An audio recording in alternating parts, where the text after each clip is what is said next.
Me zemra të thyera e me lot në sy, sot në varrezat të Doblibarës ju dha lamëtumira fundit Diana Çunit, 26 vjeçares që u gjet pa ndjenja në një rrugë në Prishtinë dhe ndroi jetë në Qendrën Klinike Universitare të Kosovës. Vdekja e saj jo vetëm që la pas një dhimbje të madhe për familjen dhe të afërmit, por ngjalli shqetësim dhe tronditje në të gjithë opinionin publik. Mes lotësh e emocionesh shumë familjar, miq e shoqëri u bën pjesë e ceremonisë mortore të saj. Zemrat janë të thyera dhe sytë tanë të lagur nga lotët që nuk pushojnë së rrjedhuri, sepse mungesa jote ndihet në çdo cep të jetës sonë.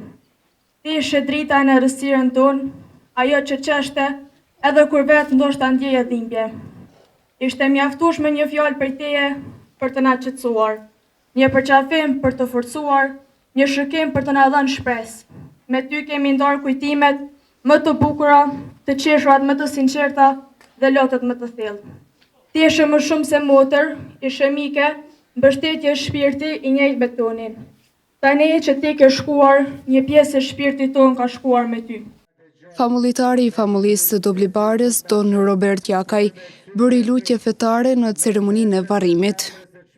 Në emër të botrave tona, në emër gjithë famullisë, familjen Çuni, Zoti e forcoft, Zoti e ngushëlloft.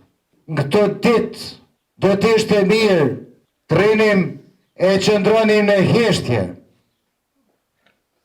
qëndronin në pikëllim në zemër, me lot në sy, sepse kjo vajzë e cila është rritë në gjirin e kishës, e cila ka lexuar në kish, e cila ka këndu, e cila e ka fitu atë fe, atë besim këtu, e murë Zotit tek vetja. Familjarët mes dhimbjes prapa kamerave u shprehen se zbardhja në rastit do t'ja lënë në dorë drejtësisë dhe organeve kompetente. Ndërkohë mbi arkivolin e të njerëz u hodhën lule të bardha nga familjarët si një simbolik e shpirtbardhësisë së saj. Diana të pushojnë e paqen e këtë varr, deri që ti vetë ngjallurit dhe jeta.